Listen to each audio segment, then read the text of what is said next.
warahmatullahi wabarakatuh. Bismillahirrahmanirrahim. Alhamdulillahi rabbil alamin. Wa afdhalus salati wa atamut taslimi ala sayyidina Muhammadin wa ala alihi wa sahbihi ajma'in. Rabbi shrah li sadri wa yassir li amri wa hlul 'uqdatam min lisani yafqahu qawli. Subhanaka la ilma lana illa ma 'allamtana innaka antal alimul hakim. Allahumma akhrijna min zulumatil wahmi wa akrimna bi nuril fahmi waftah alaina bi ma'rifatil ilmi wa sahhil akhlaqana bil hilm waj'alna mimman yastami'una al-qawla fayattabi'una ahsana. Allahumma ati nufusana taqwaha wa zakkiha anta khairu man zakkaha anta waliyuha wa maulaha. Allahumma arinal haqqa haqqan warzuqna ittiba'ah wa arinal batila batilan warzuqna ijtinabah.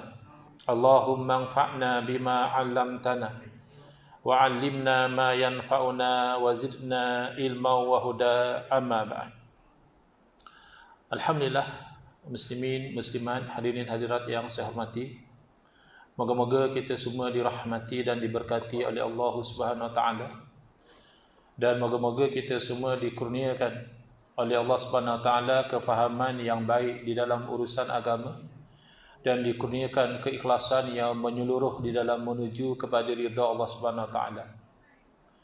Alhamdulillah, malam ini insya-Allah kita akan menyambung pengajian kuliah Maghrib bulanan hari Selasa yang pertama anjuran surah Al-Islah Keramat EU2 menggunakan kitab Masailut Tauhid, masalah-masalah yang berkaitan tentang ilmu tauhid yang disusun oleh guru saya almarhum Tuan Guru Haji Muhammad Saman Kati rahimahullah taala wa nafa'na bihi wa bi ulumihi fid dharain amin. Cetakan Akademi Jawi Malaysia, kita sampai ke muka surat 30, iaitu membincangkan makna mukhalafatuhu ta'ala lil hawadith. Mukhalafah di atas wazan mufa'alah, iaitu menunjukkan perbuatan dari dua arah. Kita beri contoh, misalnya beza antara qatala dan qatala. Qatala isim dia qatlun. Qatala dia akan jadi masdarnya muqatalah. Kalau qatala berarti seseorang itu membunuh seseorang yang lain. A membunuh B, itu qatala. Tapi kalau qatala berarti berbunuh-bunuhan. A cuba bunuh B, B juga cuba bunuh A. Kalau ramai kita panggil berperang. Maknanya dari dua belah pihak. Maka kalau mukhalafah ini nak memantapkan lagi tauhid, nak membezakan bahawa Tuhan itu tidak sama seperti makhluk, maka didatangkan dengan wazan mufa'alah, berarti Allah Subhanahu wa taala tidak sama seperti makhluk, demikian makhluk tidak sama seperti Allah. Nah, ini untuk mengenepikan langsung dakwaan kononnya makhluk boleh sama seperti Tuhan dan seumpama dengannya. Tidak mungkin. Ta'ala, hu dhamirhu merujuk kepada Allah Ta'ala. Lil hawadis, hawadis ini plural jamak kepada hadis yang bermaksud di sini sesuatu yang baharu. Baharu di sini bukan berarti jadid. Kalau baju baharu, maknanya kalau kita baru beli untuk hari raya baru ni, itu baju baru. Tapi kalau 10 tahun yang lepas, itu baju lama. Bukan begitu. Yang dimaksudkan dengan hawadis ini setiap yang wujudnya didahului oleh tiada. Dulu tidak ada, kemudian baru ada, maka dalam istilah ilmu tauhid dipanggil baharu, walaupun usianya sudah ribuan tahun atau puluhan ribu tahun sekalipun, yang namanya dahulu tak wujud, selepas itu baru wujud, maka itu namanya hawadis, ya, perkara-perkara yang baharu Allah tidak sama. Dengan bahasa mudah, bahasa kita orang kampung, iaitu tak sama Allah tu dengan makhluk, dan makhluk tidak sama seperti Allah. Baik. Itu terjemahan apa? Terjemahan daripada mukhalafatuhu ta'ala lil hawadis, iaitu bersalahan Allah Ta'ala bagi segala yang baharu. iaitu menafikan persamaan. Makna daripada mukhalafatul ta'ala lil hawadis adalah menafikan persamaan zat Allah Ta'ala, demikian sifatnya, demikian af'al, iaitu perbuatan-perbuatannya, iaitu tak sama bagi sesuatu zat daripada zat baharu. Zat Allah tidak sama seperti zat makhluk. Sifat Allah tidak sama seperti sifat makhluk, walaupun namanya sama, hakikat tak sama. Misalnya ada pada makhluk sifat sama pendengaran, ada pada makhluk sifat basar penglihatan, ada pada makhluk sifat kalam, iaitu berkata-kata. Tetapi bila dinisbahkan kepada Allah sama basar kalam dan dinisbahkan kepada makhluk sama basar kalam, maknanya berbeza. Hakikat daripada makna berbeza.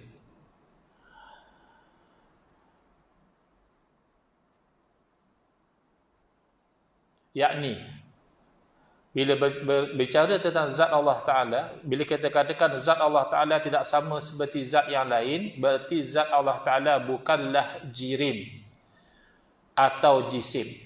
Jirim atau jisim, sesuatu yang mengambil ruang. Atau arad. Arad, kalau kita terjemah dalam bahasa Melayu, dia jadi sifat juga. Cuma dalam istilah ilmu tauhid, sifat ini digunakan sebagai satu istilah yang khusus untuk Allah Subhanahu Wa Taala. Yang ada pada Allah, wujud, qidam, baqa, itu dikatakan sifat. Tetapi yang ada pada makhluk, walaupun secara longgar, secara biasa kita kata sifat juga. Orang ni sifatnya macam ini, kereta ni sifatnya macam ini. Tetapi dari segi istilah tauhid dinamakan arad. Jadi Allah Ta'ala bukan jirim, bukan sesuatu benda, dan bukan arad, iaitu sifat kepada benda, bukan. Secara ringkasnya, segala apa jua yang terlintas pada fikiran kita, maka Allah Subhanahu Wa Ta'ala bersalahan daripada yang demikian itu. Apa saja yang kita terlintas, Allah begini, Allah begitu, pastilah Allah tidak begitu. Kenapa? Kerana yang terlintas dalam fikiran kita itu makhluk. Kita sendiri ni makhluk. Tentulah apa yang lahir daripada makhluk itu makhluk. Ya, perbuatan kita, pemikiran kita, percakapan kita, ya. Apa yang terlintas dalam fikiran kita adalah makhluk. Berarti pastilah Allah tidak sama dengan makhluk, tidak sama dengan apa yang terlintas pada fikiran kita. Dengan demikian jadilah segala yang dikatakan pada ilmu tauhid itu terhimpun di dalam dua kalimah. Kalau kita nak summarize, kita nak jadikan sebagai intipati daripada ilmu tauhid, dua kalimah. Sebagaimana yang tersebut di dalam Syarqawi ala Hudhudi. Qala Abu Ishaq Al-Isfaraini rahimahullah ta'ala, inna jami'a ma qila fi tauhid fi kalimataini, sesungguhnya segala apa yang dibincangkan dalam ilmu tauhid boleh disimpulkan pada dua kalimah. Ahaduhu ma'tiqadu anna kullama yutasawwaru fil awhami ay minal hawadithi wa sifatiha fallahu bi khilafihi. Salah satu daripada dua kalimah tadi, dua poin ringkas dalam ilmu tauhid tadi adalah keyakinan bahawa setiap yang tergambar di dalam waham, dalam pemikiran kita itu, daripada segala yang mendatang ini begitu begini dan sifat-sifatnya, maka pastilah Allah berbeza dengan apa yang tergambar tadi. Kenapa? Li'anna alladhi yutasawwaru fil awhami makhluqun lahu ta'ala. Kerana apa sahaja yang tergambar di dalam waham pemikiran makhluk, pemikiran manusia, itu adalah makhluk bagi Allah Ta'ala. Pasti Allah tidak sama dengan makhluknya.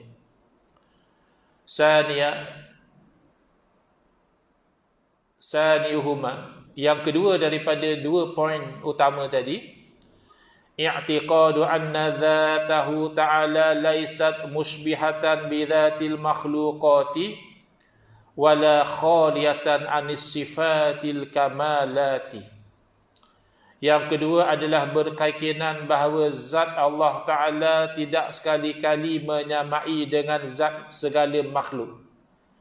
Dan meyakini bahawa Allah Ta'ala tidak sunyi daripada sifat-sifat kamalat, yakni sifat-sifat kesempurnaan. Jadi sangat keliru orang yang menuduh dan memperli kononnya pengajian Tauhid sifat 20 ini menhadkan sifat Allah hanya pada 20. Dia kata teruk dia orang ni, Asy'ariyah ni, Maturidiyah ni, mereka ini melimitkan sifat Allah hanya 20 sahaja. Ini dusta, ini fitnah. Kerana yang 20 itu yang wajib diketahui, yang wajib diimani oleh seorang mukallaf. Itu minimum lah. Itulah sekadar yang manusia mampu, dan itulah dikatakan ummahatus sifat. Sifat-sifat keutamaan yang tidak boleh dikatakan Tuhan tapi tidak bersifat demikian. Tuhan tapi tak wujud. Apa benda? Ya. Tuhan tapi dulu tak wujud, kemudian baru wujud. Itu makhluk. Tuhan satu masa akan binasa. Bukan Tuhan lah kalau binasa. Tuhan tapi sama juga seperti makhluk. Oh, kalau yang sama seperti makhluk, makhluk.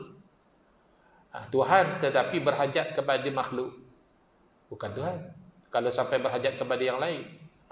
Dan seterusnya. Jadi bukan berarti bila kita itu belajar sifat 20, maka Allah Ta'ala itu bersifat dengan hanya 20 sifat. Bukan. Bahkan keyakinan kita bahawa apa sahaja sifat kesempurnaan, maka itu milik Allah. Berapa, hanya Allah Ta'ala yang mengetahui. Nah, begitu. Bukan hanya 20. Intaha Syarqawi ala Hudhudi. Dan lawannya, bersamaan bagi segala yang baharu, iaitu mustahil. Lawannya maknanya the opposite daripada sifat wajib mukhalafatuhu, iaitu Allah tidak sama seperti makhluk, maka lawannya adalah sama, iaitu mustahil. Tak boleh diterima Allah sama seperti makhluk. Kalau dalil akal apa dia? Dalil akal ni universal. Orang Islam, orang bukan Islam boleh faham. Kalau dalil naqal, hanya orang Islam saja yang beriman.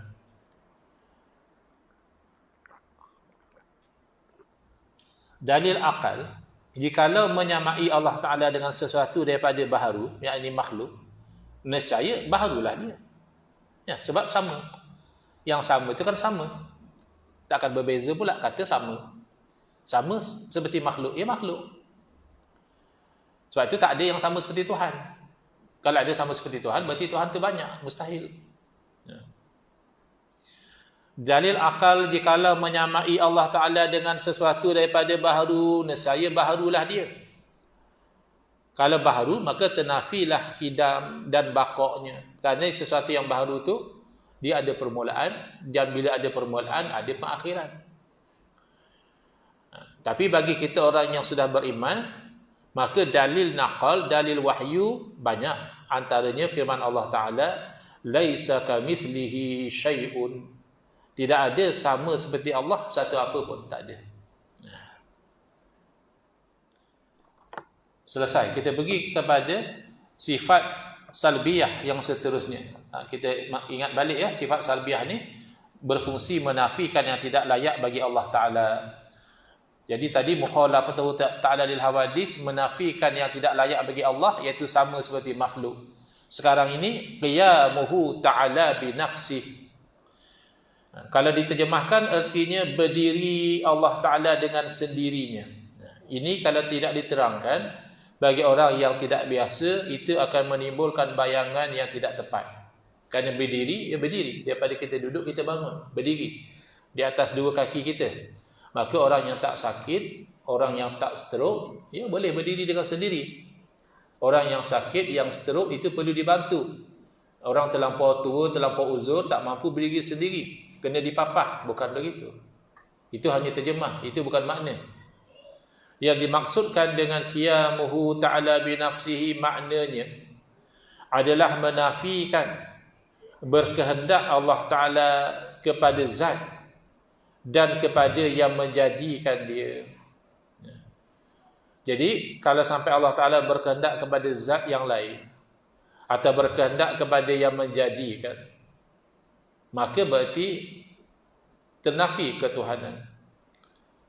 Berhajat kepada yang lain, ataupun dalam istilah di sini lawannya berdirinya dengan yang lain, iaitu mustahil. Termasuk mengatakan Allah Ta'ala bertempat, menafikan zat yang menjadikan Allah, demikian menafikan zat yang Allah itu bertempat pada dia. Kerana bertempat pada zat lain itu sifat makhluk. Allah Ta'ala tidak berhajat kepada yang lain, termasuk tempat. Jadi hati-hati ya, di zaman sekarang ada orang yang suka memahami ayat-ayat mutasyabihat, ayat-ayat yang ada kesamaran dengan makna yang tidak layak dengan ayat yang muhkamat. Sedangkan jelas dalam Al-Quran Allah berfirman, hunna ummul kitab. Ayat muhkamat itulah merupakan ibu kepada Al-Quran, induk, yakni itulah menjadi tonggak rujukan Al-Quran. Adapun yang mutasyabihat, wa ammal ladzina fi qulubihim zayghun fayattabi'una ma tashabaha min. Orang yang dalam hati mereka itu ada zaigh. Zaigh ni maknanya bengkok, cenderung kepada sesat. Hati dia tu pergi kepada nak sesat. Maka orang ini mereka akan ikut apa yang sama-sama daripada ayat mutasyabihat. Itu masalahnya. Bila sama-samanya itu seperti Allah itu bertempat, diikut yang itu. Ibtira al-fitnah, sebab nak cari pergaduhan, nak cari perbalahan. Padahal kalau terima yang sudah diterima oleh semua umat Islam, bahawa Allah Ta'ala itu tidak berhajat kepada yang lain, tidak berhajat kepada tempat, tidak berhajat kepada yang menjadikan, selesai. Tak bergaduh lah. Tak, dia nak cari fitnah, pergaduhan. Wabtira at-ta'wili, dia nak juga letak satu makna, dan makna itu bercanggah dengan ayat yang muhkamat. Jadi berdirinya Allah Ta'ala dengan yang lain itu mustahil. Dalil akal, bahawasanya jikalau berkehendak Allah Ta'ala kepada zat yang berdiri ia dengan dia, Allah Ta'ala berkehendak kepada arash yang mana Allah tu duduk atas arash, seperti yang didakwa oleh sebahagian, maka nescaya ia adalah sifat. Ini dalam bentuk, kalau Allah Ta'ala itu dalam bentuk berdiri pada zat, melekat pada zat itu, kan sifat begitu. Sifat tu ada pada zat. Misalnya warna hitam ni ada pada mikrofon, itu berarti sifat. Juga menafikan Allah Ta'ala itu berhajat kepada zat dalam bentuk menempati zat tersebut, juga dinafikan. Kalaulah Allah Ta'ala itu tidak zat, berarti ia tidak adalah ma'ani dan ma'nawiyah. Dan berhajat ia kepada yang menjadikan dia, bukanlah qadim. Padahal telah wajib kidam dan baqak bagi Allah Ta'ala. Jadi sifat kidam ini sebenarnya sudah memadai. Kalau orang itu betul-betul nak tenang dengan keimanan yang jelas, tak mahu bermain-main dengan ayat mutasyabihat, sifat kidam sudah memadai untuk menolak sangkaan kononnya Allah Ta'ala itu bertempat di atas arash. Kerana kidam berarti Allah wujud tanpa ada permulaan. Sedangkan orang Islam menerima arash itu makhluk. Jadi kufur dia kalau dia kata arash bukan makhluk. Dia mesti berkata arash itu makhluk Allah. Dan dalil-dalil menunjukkan bahawa arash itu makhluk. Bila kita kata makhluk, berarti arash itu wujudnya didahului oleh tiada. Berarti satu masa dahulu arash tidak wujud. Adakah Allah Ta'ala seperti arash? Ketika arash tidak wujud, Allah juga tidak wujud? Mustahil. Kan kita dah kata Allah bersifat kidam. Allah wujud tanpa ada permulaan, berarti Allah wujud tanpa ada arash. Dan maka tidak mungkinlah selepas Allah ciptakan arash, lalu berubah Allah Ta'ala menjadi bertempat. Dulu tidak berhajat kepada tempat. Tidak ada arash, tidak ada langit, tidak ada syurga, tidak ada neraka. Tiba-tiba selepas Allah jadikan makhluk-makhluk ini, berubah Allah jadi berhajat kepada tempat. Oh, bukan Allah berhajat, Ustaz, saja Allah nak duduk di situ. Itu kan mustahil. Dia tidak ada sesuatu yang kata saja begitu. Allah bukan berhajat kepada anak, Ustaz, tapi saja Allah nak beranak. Oh, tak ada. Anak bagi Allah itu mustahil. Jadi jangan kita keliru sehingga kita katakan Allah Ta'ala saja nak melakukan sesuatu itu adalah yang termasuk dalam perkara yang mungkin. Kudrah iradah Allah hanya ta'alluq dengan yang mungkin, tidak ta'alluq dengan yang wajib, iaitu zat Allah dan segala sifat Allah, dan tidak ta'alluq dengan yang mustahil, seperti anak Allah, seperti Tuhan selain daripada Allah, seperti Allah itu berada pada makhluk. Ya, itu tidak ta'alluq dengan kudrah iradah. Mana dalil naqal? Jadi sifat 20 ni bukan mengenepikan Quran hadis, tapi memantapkan keyakinan dengan dua jenis dalil. Dalil Quran hadis ada, dalil akal juga dipermantapkan. Jadi kalau kita berdepan dengan orang non-muslim pun tak ada masalah. Dalil nakal iaitu untuk orang yang beriman, kita wajib beriman, ya ayuhan nasu antumul fuqara'u ila Allah wallahu huwal ghaniyyul hamid. Wahai manusia, kamu semua merupakan fuqara, orang-orang yang fakir. Walaupun kamu kaya, walaupun kamu jutawan, walaupun kamu billionaire dan sebagainya, kamu nisbah kepada Allah Ta'ala fakir. Kamu kaya, kamu bukan boleh buat diri kamu sendiri. Kamu berhajat kepada Allah menciptakan kamu. Kamu berhajat kepada Allah memberi kesihatan sehingga kamu boleh bernafas. Kamu berhajat kepada Allah memberikan kamu itu boleh makan dan juga boleh mencerna makanan kamu. Kalau ditakdirkan oleh Allah kamu tidak boleh makan, atau kamu boleh makan tapi buat badan tidak berupaya memproses makanan, itu kan semua masalah. Jadi tidak ada manusia, tidak ada makhluk melainkan dia fakir, berhajat kepada Allah. Kadang-kadang orang tanya, apalah ustaz ni, ada elok-elok orang letak nama, ya dia letak al-fakir pula, orang miskin. Bukan maksud begitu. Al-fakir di situ bukan maksud orang miskin atau orang kaya, nisbah begitu, bukan. Bila letak nama al-fakir, dia merujuk yakni ilallah, orang yang berhajat kepada Allah. Betul, tepat sekali. Kita semua fuqara dengan nas Al-Quran. Antumul fuqara, kamu semua merupakan fakir kepada Allah. Wallahu huwal ghaniyyul hamid. Padahal Allah Ta'ala lah, dia adalah yang ghani, yang kaya lagi terpuji. Jadi saya pernah dengar orang kata, pelajar dia tanya, mana dalil sifat kaya Allah? Al-Ghani mana? Dalam pengajaran sifat 20 tak ada, kata dia. Jadi oleh kerana sifat 20 tak ada, kita kena belajar tauhid 3 lah. Tauhid 3 ada rububiyah, ada uluhiyah, ada asma' wa sifat. Bila asma' kan nama-nama Allah, salah satu nama Allah kan Al-Ghani. Kena belajar tauhid 3. Ini orang tak faham. Kalau dia faham, di sinilah tempat dikatakan Al-Ghani. Qiyamuhu ta'ala binafsihi, itulah membincangkan rina kayanya Allah Ta'ala. Kaya Allah Ta'ala bukan macam kita. Kita kalau banyak tanah, banyak rumah, banyak saham, banyak duit, dia kaya. Bukan begitu. Yang dikatakan kaya Allah Ta'ala berarti tidak berhajat kepada satu apapun yang lain. Tidak berhajat kepada malaikat, tidak berhajat kepada para rasul, tidak berhajat kepada manusia, tidak berhajat kepada ibadah, solat, puasa kita. Allah tak berhajat. Bukan berarti kalau kita tak solat, tak puasa, maka Allah bukan Tuhan. Allah tak berhajat kepada solat kita. Oh, kalau macam tu, Ustaz, kita tak payah solat lah. Ustaz kata Allah tak berhajat kepada solat kita. Lah betul lah. Kamu yang faham tak betul. Yang tak berhajat kepada solat kita, Allah. Kita berhajat. Supaya kita masuk syurga.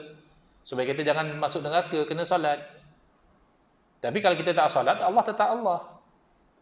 Tapi kalau kita tak solat, kita jadi fasik. Bahkan setengah ulama kata jadi kafir kalau tak solat dengan sengaja. Tapi majoriti ulama mengatakan kalau tidak solat dengan sengaja tapi dia masih mengakui bahawa solat itu wajib, cuma dia malas, dia jadi fasik, orang yang berdosa besar, wajib dia taubat. Jangan buat silap faham ya. Ada orang macam tu, dia kata Allah tak berhajat pada solat kita, tak payah solat pun tak apa. Bukannya kalau kita tak solat Allah rugi. Ya, betul, kita yang rugi. Allah tak berhajat kepada makanan. Kita kan berhajat. Jangan salah faham. Ya, Allah tidak berhajat bagi rezeki pada Allah. Allah yang bagi rezeki pada kita. makna wahdaniyah. Selesai ya, makna qiyamuhu ta'ala binafsihi, kita pergi kepada makna wahdaniyah. Terjemah wahdaniyah, esa Allah Ta'ala. Wahdaniyah ni makna esa. Ada setengah dia terjemahkan tunggal. Tapi yang biasanya adalah esa. Kenapa tak terjemah satu? Kerana nak mengatakan esa tu tak ada yang lain lagi. Kalau satu mungkin ada yang dua. Kan? Kan orang tanya, anak berapa satu? Boleh jadi dua. Isteri berapa satu? Boleh jadi nanti dua.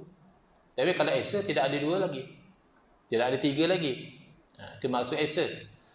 Dan makna esa itu, esa zat, esa sifat, esa af'al, iaitu menafikan berbilang-bilang. Wahdaniyah ni masih termasuk sifat salbiyah. Masih termasuk sifat yang berfungsi menafikan yang tidak layak bagi Allah. Bila kata esa, tak layaklah berbilang-bilang. Banyak tu dinafikan. Berbilang-bilang pada zat, tidak. Berbilang-bilang pada sifat, juga tidak. Berbilang-bilang pada af'al, yakni perbuatan, juga tidak. Lawan daripada esa, berbilang-bilang tadilah. Kalau bahasa Arab disebut kam. Menafikan kam. Kam kalau kita terjemah maknanya berapa. Sebab itu kalau kita nak berurus niaga di negara Arab, nak tanya harga, kita tanya kam. Berapa ni harga barang. Tapi yang dimaksudkan kam dalam istilah ilmu tauhid, iaitu berbilang-bilang. Banyaklah istilah mudahnya. Menafikan banyak pada Allah. Banyak zat, banyak sifat, banyak af'al dinafikan. Berbilang-bilang itu mustahil. Dalilnya pada akal. Bahawasanya jikalau berbilang-bilang Tuhan banyak, nescaya tidak didapati sesuatu daripada alam ini. Kerana nyata baginya lemah dan sia-sia. Kalau lemah dan sia-sia itu bukanlah Tuhan. Tuhan ada 10, Tuhan ada 100, Tuhan ada 1000. Macam mana? Tuhan ada 2 pun dah pening. Ya. Kerana Tuhan itu bersifat maha berkuasa, maha berkehendak, maha segala-galanya. Kalau Tuhan lebih pada 1, maka kehendak Tuhan yang mana yang akan berjalan? Kuasa Tuhan yang mana antara 2 tadi akan terlaksana?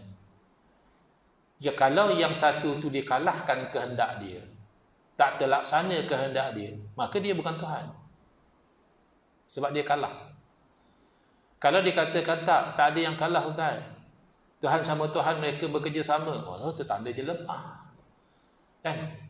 Kita ada kerajaan perpaduan. Kenapa? Kenapa tak buat kerajaan perseorangan? Sebab lemah. Kena bekerjasama. Supaya kuat. Tak apa, makhluk. Tak ada masalah. Makhluk bekerjasama, kalau tak bekerjasama jadi lemah. Tak ada tubuh kerajaan. Okey, kita faham. Sebab makhluk.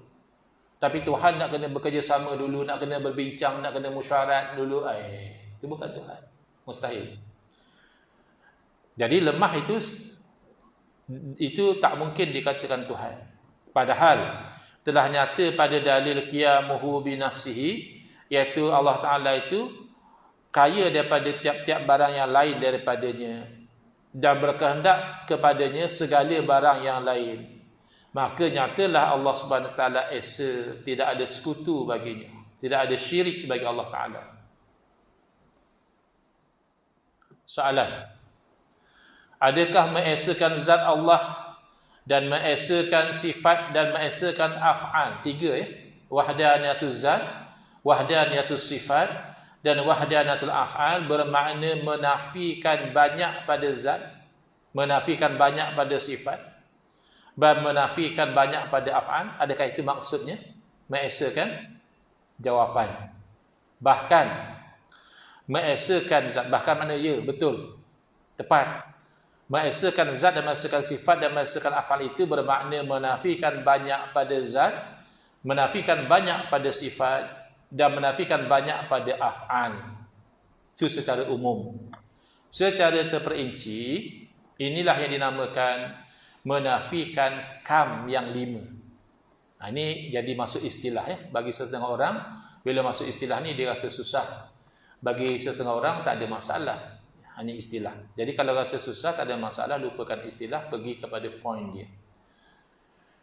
Secara terperinci, bila kata menafikan kam yang 5, iaitu menafikan 2 kam pada zat, menafikan 2 kam pada sifat dan menafikan 1 kam pada af'al. Bahasa mudahnya, menafikan 2 berbilang-bilang pada zat, 2 jenis berbilang-bilang pada sifat dan satu jenis berbilang-bilang pada af'al. Macam mana keterangan dia?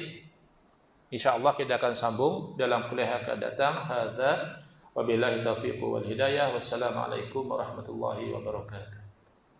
Bismillahirrahmanirrahim. Alhamdulillahirabbil alamin. Wassalatu wassalamu ala asyrafil anbiya'i wal mursalin wa ala alihi wa sahbihi ajma'in.